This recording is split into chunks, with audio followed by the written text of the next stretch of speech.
పితృని యాంతి పితృవ్రతా, పితృదేవతలు ఆరాధించేవారు పితృదేవతలనే పొందుతారు. భూతాన్ని యాంతి భూతేజ్యా, భూత ప్రేతలను ఆరాధించేవారు భూత ప్రేతలనే పొందుతారు. యాంతి మధ్యాజినోపిమ, నన్ను ఆరాధించేవారు నన్నే చేరుతారు. దేవతలను ఆరాధించేవారు దేవతలోకాలకు వెళ్తారు, దేవతలు ఉంటారు. తర్వాత ఇక యాంతి దేవవ్రత దేవాన్ పితృని యాంతి పితృవ్రత, పితృదేవతలను ఆరాధించేవారు పితృలోకాలకు వెళ్తారు. ఇక భూత ప్రేత పిశాచులను ఆరాధించేవారు వారు ఆ లోకాలకే వెళ్ళి మళ్ళీ తిరిగి వస్తుంటారు. అయితే విషయం చెప్పడం ఏంటంటే, ప్రతి వ్యక్తి ఈ విధంగా ఎందుకు ఆరాధిస్తున్నాడు? ఒక వ్యక్తి దేవతను ఆరాధిస్తున్నాడు, ఒక వ్యక్తి పితృదేవతను ఆరాధిస్తున్నాడు, ఒక వ్యక్తి భూత ప్రేత పిశాచగణాలను ఆరాధిస్తున్నాడు. ఎందుకు అలా ఆరాధిస్తున్నాడు? ఎందుకు అలా ఆరాధిస్తాడు? ఒక వ్యక్తి ఇది ఆరాధించడం, ఒక వ్యక్తిని అది రకరకాలుగా ఆరాధన జరుగుతుంది. ఈ విధంగా జరగడానికి కారణం ఏంటంటే, మనలో 3 గుణాలు ఉన్నాయి. సత్వగుణము, రజోగుణము, తమో గుణం అని 3 గుణాలు ఉన్నాయి. ఈ 3 గుణాలకు బద్ధులమై ఆ గుణాలు ఈ విధంగా ప్రేరేపిస్తే ఆ విధమైన కర్మలు మనం చేస్తాం. ఇప్పుడు సత్వగుణం కలిగినప్పుడేమో పరిశుద్ధమైన ఆలోచనలు కలుగుతాయి. ఇప్పుడు మీరు అంతా ఇక్కడ ఉన్నారు, ఇప్పుడు ఏ గుణం అని తెలుసా? మీరు సత్వగుణం. అందరిలో 3 గుణాలు ఉంటాయి. సత్వగుణం, రజోగుణం, తమోగుణం 3 ఉంటాయి. కానీ ఒక గుణం ప్రకోపించినప్పుడు మిగతా 2 గుణాలు అణిగి ఉంటాయి. అందరిలో ఉంటాయి 3, కానీ ఒక గుణము ప్రకోపించినప్పుడు 2 గుణాలు అణిగి ఉంటాయి. ఇప్పుడు మీలో సత్వగుణం పెరిగి ఉంది, రజోగుణం, తమోగుణం అణిగిపోయింది. రజోగుణం పెరిగిందనుకోండి, సత్వగుణం, తమోగుణం అణిగిపోతుంది. తమోగుణం పెరిగినప్పుడు సత్వగుణం, రజోగుణం అంటే ఒకటి ప్రకోపించినప్పుడు 2 అణిగిపోతాయి. సత్వగుణం ఉన్నప్పుడేమో పరిశుద్ధమైన ఆలోచనలు చేస్తాడు. సత్వగుణం కలిగిన వాడు మంచి ఆలోచనలు కలుగుతాయి, అతనిలో మంచి మంచి కర్మలు చేస్తాడు, సత్కర్మలు చేస్తాడు, సద్బుద్ధి కలిగి ఉంటాడు, సత్కర్మలు చేస్తాడు, భగవంతుని అనుగ్రహాన్ని పొందుతూ ఉంటాడు, భగవంతుని ఆరాధిస్తూ ఉంటాడు. ఎప్పుడు? సత్వగుణం ఉన్నప్పుడు. అదే రజోగుణం ఉందనుకో, ఆవేశపూరితమైన ఆలోచనలు ఉంటాయి. ఆవేశం ఎక్కువ, ఆలోచన తక్కువ. ఇది రజోగుణం. మనం బయటకు వెళ్ళాలనుకో, మన అంతే గుణం రజోగుణం. ఇక సాయంత్రం అయిందనుకోండి,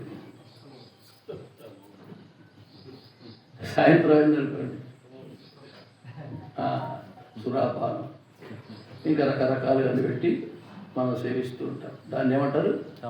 తమోగుణానికి లోనైనప్పుడు అవి అంటే నిషిద్ధ కర్మలన్నీ చేస్తారు. చేయకూడని కర్మలన్నీ దేనివల్ల చేస్తారు?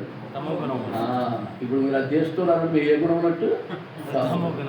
తమో గుణం అంటే నిద్ర, సోమరితనం, మబ్బు, ఎంత చెప్పినా అర్థం కాదు. ఈ యొక్క లక్షణం. ఇప్పుడు ఇక్కడ కొంతమంది నిద్రపోయే వాళ్ళు ఉన్నారు, చూస్తారు అప్పుడు. అంటే తమో గుణం ఆవరించింది, ఇక్కడ కూర్చున్నా కానీ తమో గుణం ఆవరించింది కాబట్టి ఇంక వాడికి అర్థం కాదు. ఇప్పుడు అందరూ మనం జోక్ చెప్పారు అనుకోండి, మీరందరూ నవ్వుతున్నారు, ఆయన లేదేవి ఎందుకంటే వేరే ఆలోచిస్తున్నాడు. ఆయనకి తెలుసు ఏమైందేమి వంద ఇదేమి. కాబట్టి తమో గుణంలో కూడా ఈ విధంగా మీకు ఈ పాత్రలు 3 మీకు రామాయణంలో కనిపిస్తాయి. సత్వగుణం కలిగిన వాడు విభీషణుడు. ఎప్పుడు రాముడే కావాలి, ఇంకొకటి ఉద్యోగం భగవన్నామనే ఎప్పుడు రామ రామ రామ అనుకుంటూ భగవన్నామ చేస్తూ ఉంటాడు. మంచి ఆలోచనలు కలిగిన వాడు కాబట్టి మంచి కర్మలు చేస్తూ ఉంటాడు. విభీషణుడు మీకు తెలుసుగా, చూసారు ఎప్పుడైనా? విషయం తెలుసు. ఇక రెండవ వాడు ఎవడు? రావణుడు. ఆవేశం, రజోగుణం. సత్వగుణమేమో విభీషణుడు, రజోగుణమేమో రావణుడు. ఆవేశం ఎక్కువ, ఆలోచన తక్కువ. అందుకో సీతమ్మ తీసుకొచ్చాం. ఇక తమోగుణుడు కుంభకర్ణుడు. 3 వాడు హాయిగా రోజు తినడు, మంచిగా పడుకుంటాడు. ఇంకెప్పటి సోమరితనం, మబ్బు, ఏది చెప్పినా అర్థం కాదు, ఏది చెప్పినా చేయలేదు. ఎందుకంటే తినే పండే వాళ్ళకి ఏముంది? ఈ 3 పాత్రలు రామాయణంలో కనిపిస్తాయి. సత్వగుణం కలిగిన వాడు విభీషణుడు, రజోగుణం కలిగిన వాడు రావణుడు, తమో కలిగిన వాడు కుంభకర్ణుడు. వీళ్ళు మీరేమవుతారో మీ ఇష్టం. ఈ 3 గుణాలు ఉన్నాయి. ఈ 3 గుణాల్లో ఏ గుణం అభివృద్ధి చెందితే ఆ గుణానికి సంబంధించిన కర్మలు మనం చేస్తాం. అయితే ఇప్పుడు ఈ గుణం రావాలి మనకు ఏ గుణం కావాలి? ఇప్పుడు అందరూ సత్వగుణం అడుగుతారా? మీరు సత్వగుణం కోరినట్టయితే మరి ఈ సత్వగుణం ఎలా రావాలి మనకు? మంచి కర్మ. ఇప్పుడు ఎంతమంది చెప్తే ఎంతమంది వస్తున్నారు ఇక్కడికి వచ్చి కూర్చుంటున్నారు? సత్వగుణం ఎంతమందికి ఉంది? ఇది అందరికీ రావాలా ఉందా?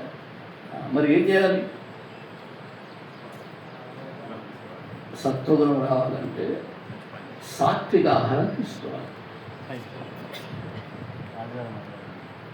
సత్వగుణం రావాలంటే అది ఏ ఆహారం ఉంటే ఆ లక్షణం ఉంటుంది. రజోగుణం ఉంటానంటే రజోగుణ సంబంధమైన ఆహారం తీసుకుంటే రజోగుణం పెరుగుతుంది. తమోగుణ సంబంధమైన ఆహారం తీసుకుంటే తమోగుణం పెరుగుతుంది.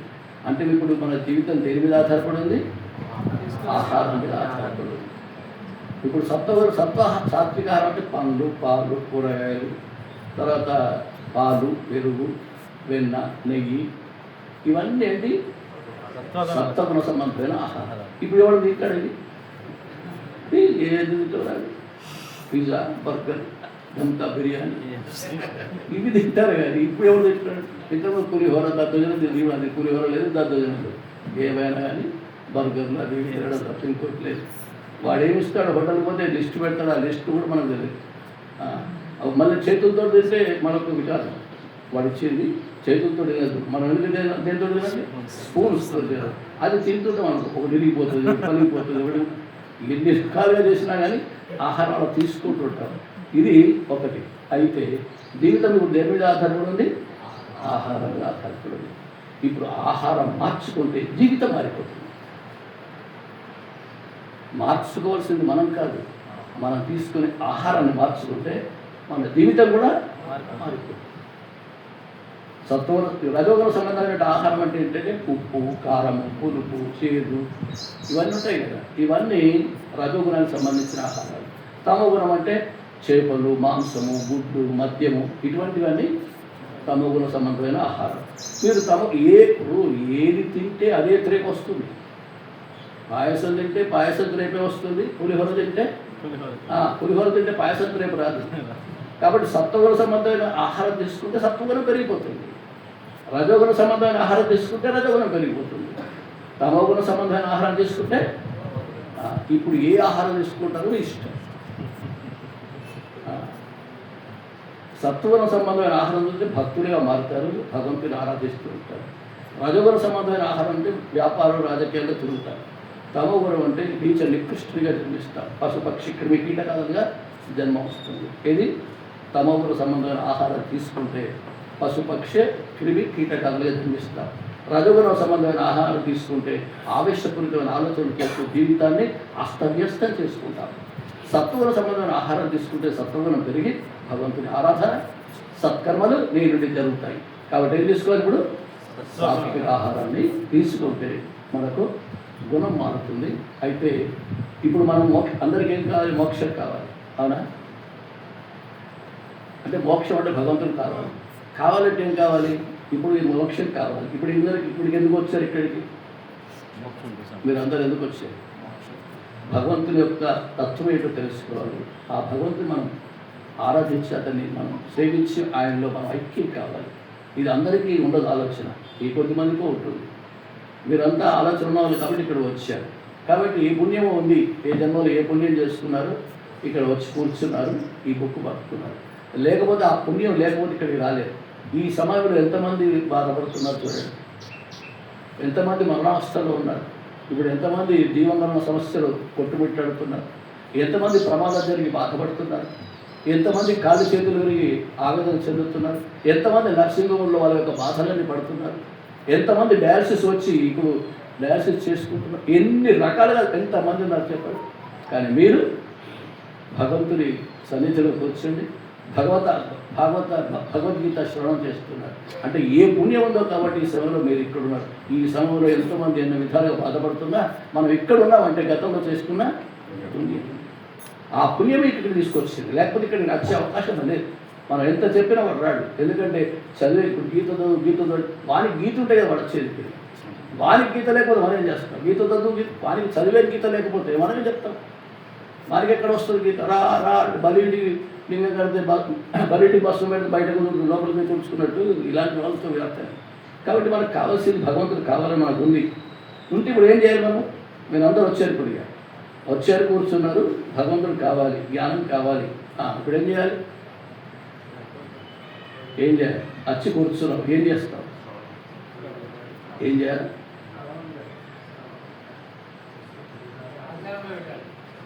శ్రవణం చేస్తున్నాం, భగవంతుడి తత్వాన్ని శ్రవణం చేస్తున్నాం. శ్రవణం చేసి ఏం చేయాలి? మరణం చేయాలి. ఇంట్లోకి వెళ్ళిన తర్వాత, బయటకు వెళ్ళిన తర్వాత శాస్త్రం ఏం చెప్పింది, గురువు ఏం చెప్పాడు అన్న విషయాన్ని మననం చేయాలి. మననం చేసిన తర్వాత దాన్ని ఆచరణ పెట్టాలి. అప్పుడు నీకు మోక్షం, అప్పుడు నీకు జ్ఞానం. శ్రవణం చేస్తే పోతుంది. ఎట్లా? ఈ చెవి నుండి వింటివి, ఈ చెవి నుండి వదిలేస్తుంది. కాబట్టి దానివల్ల ఎలాంటి ఫలితం లేదు. శ్రవణం చేసింది మననం చేయాలి, మననం చేసింది ఆచరణ పెట్టినప్పుడు ఏమవుతుంది? అప్పుడు నీకు మోక్షం లభిస్తుంది. మరి ఈ శ్రవణం మననం నిధిధ్యాసలు మనం పెట్టాలి కదా. మరి ఈ పెట్టాలంటే ఎవరు చేయాలి? మన నుండి ఈ యొక్క మన కర్మలు, ఈ శ్రవణ మరణ నిధ్యాసలు ఉంది కదా, ఇది ఆచరించాలంటే మనకేముండాలి? శ్రవణము మరణము నిధిధ్యాసలు చెప్పానికి ఉండాలి. ఇవి మనం ఆచరణలో పెట్టాలంటే మన దగ్గర ఏముండాలి? మన దగ్గర ఏముంటే చేస్తారు? శ్రవణ మరణ నిధిధ్యాసలు ఎలా చేస్తారు? సత్వగుణం ఉండేది. బుద్ధి ఉండాలి ఉంది. అంటే బుద్ధి ఈ విధంగా ప్రేరేపిస్తే మనం చేస్తాం, అవునా? మరి ఆ బుద్ధికి శక్తి ఎక్కడి నుంచి వస్తుంది? ఆహారం నుండి వస్తుంది. బుద్ధికి శక్తి ఎక్కడి నుంచి వస్తుంది? ఆహారం. మీకు పైన ఆహారం నుండి ఆ బుద్ధికి ఆ శక్తి వస్తుంది. అంటే నువ్వు తీసుకునే ఆహారం మొదట శరీరంపై తన ప్రభావాన్ని చెబుతుంది, ఆ తర్వాత మనస్సుపై తన ప్రభావాన్ని చెబుతుంది, ఆపై బుద్ధిపై తన ప్రభావాన్ని చూపుతుంది. కాబట్టి మనం ఏం చేస్తాం? ఆ బుద్ధి ఏ విధంగా ప్రభావం మనకు బుద్ధిపై ప్రభావం, ఆహారం ఏ విధంగా ప్రభావం చూపిస్తుందో అప్పుడు ఆ బుద్ధి శ్రద్ధను బట్టి, బుద్ధి ఏదైతే తీసుకుంటున్నావో దాన్ని బట్టి శ్రద్ధ ఉంటుంది. శ్రద్ధను బట్టి కర్మ చేస్తావు, శ్రద్ధను బట్టి గుణం ఉంటాయి, గుణం బట్టి కర్మ చేస్తావు. అవే గుణాలు సత్వగుణము, రజోగుణము, తమగుణం. ఈ 3 గుణాలు ఉన్నాయి. కాబట్టి సాత్వికులు అంటే సత్వగుణం కలిగిన వారు యాంతి దేవ వ్రత దేవాన్ని, వాళ్ళు దేవతలను ఆరాధిస్తూ ఉంటారు. ఎవరు? సాత్వికులు, సత్వగుణం కలిగిన వారు దేవతల్ని ఆరాధిస్తూ ఉంటారు. ఎందుకంటే సత్కర్మలు చేస్తారు, దేవతా సంబంధమైన కర్మలు చేస్తారు, భగవంతుని యొక్క అనుగ్రహాన్ని పొందుతారు, వారిచ్చే భోగాలను అనుభవిస్తారు, ఆ తర్వాత దేవతా లోకాలకు వెళ్ళి అక్కడ ఆనందంగా జీవిస్తారు. ఇక నెక్స్ట్ యాంతి దేవ వ్రత దేవాన్ పితృని యాంతి పితృవృతాహ. అంటే రజోగుణం కలిగిన వాళ్ళు ఏం చేస్తారంటే యక్షులను, తర్వాత పితృదేవతను ఆరాధిస్తూ ఉంటారు.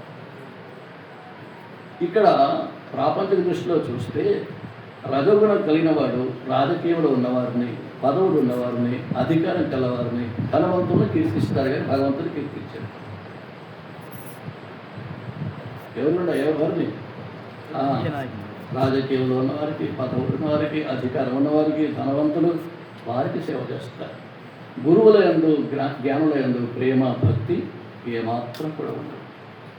వాళ్ళకు సంబంధం అంతా ప్రాపంచిక సంబంధమైన ఆలోచనలు తప్ప శాస్త్ర విషయం అందు కానీ, గురువు విషయం అందు కానీ, గురువు చెప్పిన విషయం అందు కానీ ఆలోచన కూడా ఉండదు. ఇది రజోగుణం కలిగిన వారు. వారి మంది గౌరవ మర్యాదలు కూడా వీళ్ళకు ఉండవు. రజోగుణం కలిగి ఆవిడని చెప్తారు తప్ప వారికి సినిమాకారులే దేవతలు, రాజకీయ నాయకులే గురువులు, అలాంటి వారు రాజస్సులు. ఈ వీళ్ళు ఏం చేస్తారంటే పితృలోకాలకు వెళ్ళి అక్కడ పితృదేవతలను వీళ్ళని ఆరాధిస్తున్నాడు కాబట్టి యక్ష కిన్నెర కింపురుషాది లోకాలకు వెళ్తాడు. అక్కడ మళ్ళీ పుణ్యం క్షీణించగానే మళ్ళీ తిరిగి వస్తాడు. ఇక భూత ప్రేతాలను ఆరాధించేవాడు ఎవడంటే తామసుడు. తమగుని వెళ్ళిన వాడు ఏం చేస్తాడు? తామసుడు అయితే కాబట్టి భూత ప్రేతాలను ఆశ్రయిస్తాడు, క్షుద్రదేవతలను ఆరాధిస్తారు, తర్వాత మరణించిన తర్వాత ఆ భూతగణంలో చేరిపోతారు. మంత్రగాళ్ళు అక్కడ చూడు, వీళ్ళు తమోగుణం కలిగిన వీళ్ళు ఏం చేస్తారంటే మనం ఈ ప్రాపంచిక దృష్టిలో చూస్తే వీరు జూదరులను, మోసగాలను, దొంగలను, త్రాగుబోతులను, వ్యభిచారులను అనుసరిస్తారు. ఎవరు? తమోగుణం కలిగి ఉంటే నీ బ్రతకంతా వీళ్ళే ఉంటే ఉంటుంది.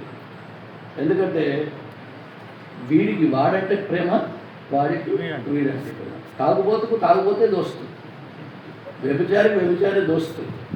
ఎవరికి వాడే దోస్తు. టీచర్లు ఉన్నారు, టీచరే దోస్తు. రియల్ ఎస్టేట్ చేస్తారు, రియల్ ఎస్టేట్ దోస్తు. కిరాణా ఉంటే కిరాణా కూడా దోస్తు. ఎందుకంటే వానికి మీద ఒకటే వ్యాపారం కాబట్టి వాటి మీద ఒకటే. ఇప్పుడు నదికి సముద్రం అంటే ప్రీతి, అవునా? నది వస్తుంటే తను వెనక్కి వెళ్తుంది, సముద్రం రా అది ఆహ్వానిస్తుంది, తన లోనికి ఆహ్వానిస్తుంది, సముద్రం వెనక్కి పోతుంది. ఎక్కడైనా నదిని కలిసేటప్పుడు చూడండి, తను నది పోయి అందులో కలుస్తుంటే సముద్రం వెనక్కి వెళ్ళి రమ్మని ఆహ్వానిస్తుంటుంది. సముద్రానికి నది అంటే ప్రీతి, ఎందుకంటే ఆహ్వానిస్తుంది కాబట్టి. నదికి సముద్రం తరకటక తన దగ్గరికి వెళ్ళడానికి ప్రయత్నం చేస్తుంది. అంటే రెండింటిలో ఉన్నది ఏంటిది? సముద్రంలో ఉన్నది, నదిలో ఉన్నది. రెండింటిలో ఉన్నది నీరే. కాబట్టి రెండు ఒకటే అయితే ప్రేమ ఎక్కువ ఉంటుంది. కాబట్టి ఎవరికి వారే ప్రేమ. తమగుణ వారికి వీరి ప్రేమ, రజగుణ వారికి వారి ప్రేమ, సత్వగుణ వారికి ఇలాంటి ఆరాధనలు జరుగుతుంటాయి. కాబట్టి ఎవరిని ఆరాధించేవారు ఆ లోకాలకు వెళ్తారు. అర్థమైందా? ఎవరిని ఆరాధించేవారు అంటే ముగ్గురు ఆరాధిస్తున్నారు. సాత్వికుడు దేవతలను, తర్వాత రాజసుడు పిత్రాది దేవతలను, యక్ష కిన్నర కింపురుషులను, తామసులేమో భూత ప్రేతలను ఆరాధిస్తున్నారు. వాళ్ళకు నిర్ణయించిన తర్వాత వాళ్ళకు సంబంధించిన లోకాలకు వెళ్ళి మళ్ళీ తిరిగి వస్తారు. శ్రమ అధికంగా ఉంది, ఫలితం అశాశ్వతంగా ఉంది. మళ్ళీ తిరిగి వస్తారు. అయితే నువ్వు తిరిగి రాకుండా ఉండాలి. యాంతి మధ్యాజినోపిమ, నన్ను ఆరాధించిన వారికి మళ్ళీ జన్మంటూ లేదు.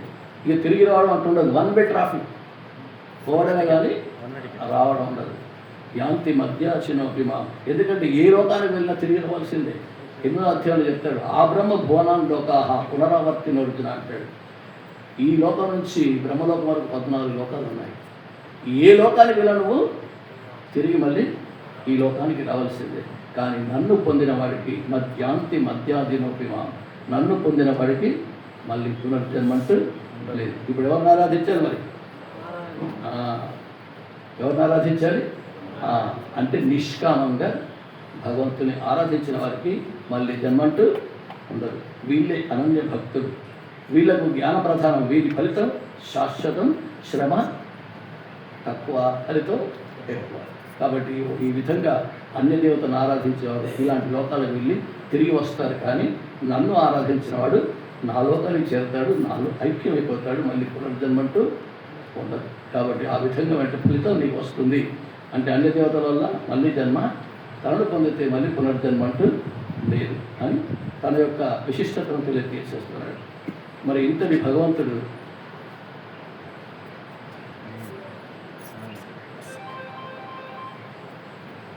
అయితే భగవంతుని ఏ ఆరాధించడానికి ఏదో ఒక వస్తువు, ఏదో ఒకటి తీసుకెళ్తాం. ఆరాధన ఊరికే చేయగలరు.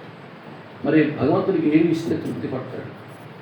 ఎలాంటి వస్తువులు ఇస్తే తృప్తి పడతాడు? ఏది స్వీకరించడం అనుగ్రహిస్తాడు అనే విషయాన్ని ఇప్పుడు ఈ శ్లోకంలో చెప్తున్నాడు. పత్రం పుష్పం ఫలం తోయం, పత్రం పుష్పం ఫలం తోయం, పత్రం పుష్పం ఫలం తోయం, యో మే భక్త్యా ప్రయచ్చతి, యో మే భక్త్యా ప్రయచ్చతి, యో మే భక్త్యా ప్రయచ్చతి, తదహం భక్త్యుపహృతం, తదహం భక్త్యుపహృతం, తదహం భక్త్యుపహృతం, అస్నామి ప్రయతాత్మనః, అస్నామి ప్రయతాత్మనః, అస్నామి ప్రయతాత్మనః. భక్తితో ఎట్టి స్వల్ప వస్తువును సమర్పించను తాను సంతృప్తి చెందగలనని ఈ శ్లోకంలో చెప్తున్నారు. పత్రం, పుష్పం, ఫలం, తోయం. తోయం అంటే నీరు. భక్తితో వీటిని సమర్పించిన నేను సంతృప్తి పొందుతాను అర్జునానికి. భగవంతుడికి ఏమి ఇవ్వగలం, ఎంత ఇవ్వగలం? ఏమిచ్చినా తను తృప్తి చెందుతాడు. ఇవ్వాల్సింది ఏంటో భక్తితో. అందుకోసం అంటున్నాడు పత్రం పుష్పం ఫలం తోయం యోమే అంటే ఎవరైతే ఉన్నారో నాకు భక్త్యా ప్రయచ్చతి భక్తితో సమర్పించేవాడు కావాలి. తదహం భక్త్యుపహృతం ఇచ్చేవాడు భక్తుడై ఉండాలి, ఇచ్చేది భక్తితో ఇవ్వాలి. అర్థమైంది కదా? ఇచ్చేవాడు భక్తుడై ఉండాలి అంటే సంపూర్ణంగా పరమాత్మను హృదయంలో పెట్టుకున్నవాడే ఉండాలి, సంపూర్ణమైన ప్రేమతో అందించేవాడే ఉండాలి. రెండు అర్హతలు కావాలి, పరిపూర్ణమైన హృదయం కావాలి, అందులో పరమాత్మే నెలకొనాలి. ఆయన హృదయంలో ప్రతిష్ఠించుకొని మనం భక్తితో ప్రేమతో భగవంతుడికి సమర్పించాలి. అది ఏ వస్తువైనా పర్వాలేదు, ఎంతటి అల్ప వస్తువైనా నేను స్వీకరిస్తాను. అన్నిటికంటే తక్కువండి పత్రం పుష్పం ఫలంతో ఏదన్నా ఇవ్వు, నువ్వు ఇచ్చేవాడే. అశ్నామి ప్రయతాత్మన ఆ విధంగా నువ్వు ఎప్పుడు ఇస్తావో దాన్ని నేను ఆదరిస్తాను అంటున్నా, దాన్ని నేను స్వీకరిస్తాను అంటున్నాడు. అయితే ఎవరైనా భక్తితో అర్పిస్తే అంటే ఏ యహ యోమే భక్తి అన్నాడు. యో అంటే యహ, యహ అంటే ఎవడైనా కానీ భక్తితో సమర్పిస్తే తీసుకుంటాడు. జాతి లేదు, కులం లేదు, మతం లేదు, ఒక ప్రదేశం అంటూ లేదు, ఒక దేశం అంటూ లేదు. ఎవరొచ్చినా ఎవరైనా ఆయన సమర్పించడానికి అందరికీ అర్హత ఉంది. ఇతడే ఇవ్వాలి, బ్రాహ్మణుడే పెట్టాలి, వైశ్యుడే పెట్టాలి, శూద్రుడే ఎవరైనా పెట్టవచ్చు. కేవలం బ్రాహ్మణుడే దాన్ని సమర్పించాలని లేదు. భక్తితో ఇచ్చేది కావాల్సింది భక్తితో ఇవ్వాలి. ఏదైనా ఇవ్వచ్చు, అతనికి పెట్టి ఆయన సమర్పణ చేయాలని కాదు, నువ్వు చెయ్యి, భక్తితో చెయ్యి, భగవంతుని హృదయంలో పెట్టుకొని చెయ్యి. అప్పుడు చేస్తే కానీ పరమాత్మ స్వీకరిస్తాడు. ఆడంబరాలతో చేస్తే పరమాత్మ స్వీకరించే అవకాశం లేదు. అవన్నీ ఆడంబరాలు అహంకారంతో చేస్తాం కాబట్టి వాటిని స్వీకరించడు. నువ్వు ఏమి ఇస్తున్నావో చూడని చెప్పాను కదా, ఏ భావంతో ఇస్తున్నావో చూస్తాడు. వస్తువును చూడడు, వస్తువు వెనుక నీ యొక్క ప్రేమ ఎంత ఉందో చూస్తాడు. అర్థమైందా? కాబట్టి పత్రం పుష్పం ఫలం తోయం వీటిని ఎవరైతే నాకు సమర్పిస్తారో ప్రయతాత్మన చిత్తశుద్ధి కలిగి నిష్కామంగా ఏదైనా పెడుతున్నావు అనుకో, ఏదో వస్తుందని ఆశ పెట్టుకోవద్దు. భగవాన్ నీకు ఇది సమర్పిస్తున్నాను, దీనివల్ల నాకు ఇది కనిపిస్తుంది, నువ్వు ఇస్తావేమో అని పెట్టవద్దు. ఎప్పుడు కోరిక పెట్టుకోవద్దు. నిష్కామంగా భగవాన్ నీకు సమర్పించడం ఇదంతా నాదనుకున్నాను కాబట్టి నీకు సమర్పించడం నా యొక్క కర్తవ్యం. ఎందుకంటే ఇచ్చింది నువ్వే, ఇచ్చింది ఎవరు? నువ్వే. ఇచ్చిన వాడిని నేనెట్లా మర్చిపోతాను? ఇచ్చిన వాడిని వాడు ఇచ్చాడు కాబట్టి వానికి ఇవ్వాలి కదా. ఇవ్వకుండా ఏమవుతుంది మనం చెప్పుకున్నాం ఏమన్నా. ఎవరైతే ఇచ్చాడో వానికి సమర్పించక మనం తింటే దొంగ అని చెప్పబడుతున్నారు. ఇప్పుడు మనకు ఒకరి వస్తువు ఉందనుకోండి, బ్యాగులో ఒకరి వస్తువు ఇప్పుడు ఇక్కడికి ఉన్నారు, పిల్లలు ఉన్నారు అనుకోండి, పెద్దలు, ఒకరి వస్తువు మనకు తెలియకుండా మనం తీసుకున్నాం అనుకో, దీన్ని ఏమంటారు? దొంగ అంటారు. అలాంటిది పరమాత్మ ఇచ్చిన వస్తువు పరమాత్మకు సమర్పించకుండా తిన్నామంటే ఏంటి? మనం కూడా దొంగలే. కాబట్టి ఆ దొంగతనం మనం దొంగలకు కాదు. కాబట్టి పరమాత్మ ఇచ్చాడు, పరమాత్మకు సమర్పిస్తాం అని చెప్పే ఇంతకుముందు మీరు మన పిల్లలు తీసుకెళ్తున్నప్పుడు చాక్లెట్లు అడుగుతారు, చాక్లెట్లు అడిగితే మనం కొనిస్తారు. ఇంటికి వచ్చిన తర్వాత ఒక చాక్లెట్ తీసి మన నోట్లో పెడతాడు అనుకోండి, నీకు ఎంత ప్రేమ, అబ్బా నా బిడ్డకు నా మీద ఎంత ప్రేమ, నాకు చాక్లెట్ పెట్టాడు, నాకు చాక్లెట్ పెట్టాడు అని ఎంతో ఆనందపడతాడు తండ్రి. మరి చాక్లెట్ ఇచ్చింది ఎవరు? అంటే నీకు ఇచ్చిన చాక్లెట్ నీ నోట్లో పెడితే నువ్వు ఎంత ఆనందంగా ఉంటావో, తనిచ్చిన వస్తువు తనకు సమర్పిస్తే తాను అంత సంతోషిస్తాడు. కాబట్టి ఇక్కడ చిత్తశుద్ధి కలిగి నిష్కామంగా తదహం భక్తిపూర్వకం, భక్తిపూర్వకంగా ప్రేమపూర్వకంగా. ఇప్పుడు మన ఇంట్లో బర్త్డే చేస్తాం, వివాహ వార్షికోత్సవం చేసుకుంటాం, అనేకమైనటువంటి కార్యాలు చేస్తాం. అవన్నీ దేంతో ఎట్లా చేస్తారు? ప్రేమతో చేస్తారు. ఇది నా బిడ్డ యొక్క బర్త్డే, నేనెవరు తెచ్చారు, ఇది మనకు పాయసం పలహారం అది తీసుకొచ్చారు కదా, బిర్యానీ.